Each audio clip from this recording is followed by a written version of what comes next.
প্রিয় দশম শ্রেণীর শিক্ষার্থী বন্ধুরা, তোমরা যারা 2025 সালে মাধ্যমিক ফাইনাল পরীক্ষা দেবে, তোমাদের জন্য আজকের এই ভূগোলের প্রথম পর্যায়ক্রমিক মূল্যায়নের সাজেশনটি মোস্ট ইম্পর্টেন্ট।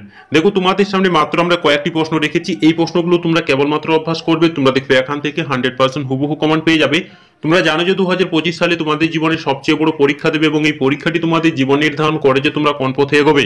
তাই 100% কমন পাওয়ার জন্য সাকসেস কি 100% A to Z ইউটিউব চ্যানেলটি সাবস্ক্রাইব করে নাও, যাতে পরবর্তীকালে ভিডিওর নোটিফিকেশন সবার প্রথমে পেয়ে যাও।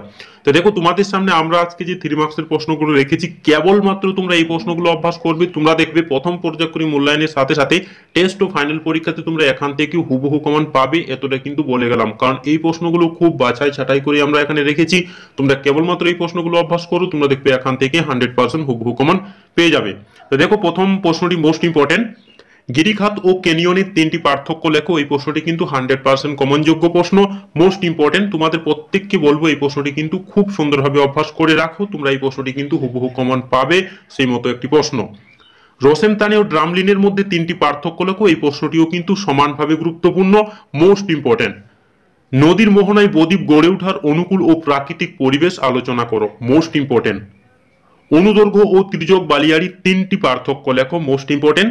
সামাজিক বনসৃজন ও কৃষি বনসৃজনের পার্থক্য লেখো।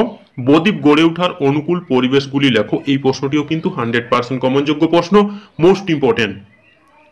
ইয়াদাত ও জিওগিনের মধ্যে পার্থক্য লেখো, মোস্ট ইম্পর্টেন্ট। বৃষ্টির জল সংরক্ষণে তামিলনাড়ুর ভূমিকা লেখো, মোস্ট ইম্পর্টেন্ট। সব নদীতে বদ্বীপ গঠিত হয় না কেন? তারপরে দেখো 10 দাগের প্রশ্নটি ভীষণভাবে গুরুত্বপূর্ণ। ভারতে ক্রান্তীয় চিরহরি উদ্ভিদ ও ক্রান্তীয় পর্ণমোচী উদ্ভিদের বৈশিষ্ট্যের 3টি পার্থক্য লেখো। এই প্রশ্নটিও কিন্তু 100% কমনযোগ্য প্রশ্ন, মোস্ট ইম্পর্টেন্ট। কৃষ্ণ মৃত্তিকা ও লেটেরাইট মৃত্তিকার কয়েকটি পার্থক্য লেখো, মোস্ট ইম্পর্টেন্ট। পূর্ব উপকূল ও পশ্চিম উপকূলের মধ্যে পার্থক্য লেখো। নদী বহন কার্যের 3টি প্রক্রিয়া সংক্ষেপে আলোচনা করো। মালদান ও ময়দানের 2টি পার্থক্য লেখো। মরু সম্প্রসারণ প্রতিরোধের 3টি উপায় সংক্ষেপে আলোচনা করো। কিভাবে জলপ্রপাতের পশ্চাৎ অপসারণ ঘটে, মোস্ট ইম্পর্টেন্ট। ধাপ চাষ ও ফালি চাষের মধ্যে পার্থক্য লেখো। পশ্চিম হিমালয়ের প্রাকৃতিক বৈশিষ্ট্য বর্ণনা করো।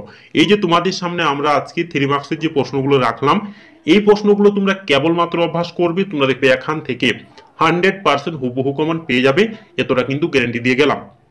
তো তোমাদের যদি ভিডিওটি ভালো লেগে থাকে তাহলে চ্যানেলটাকে নিশ্চয়ই সাবস্ক্রাইব করে দেবে এবং লাইক করতে নিশ্চয়ই ভুলবে না। ধন্যবাদ।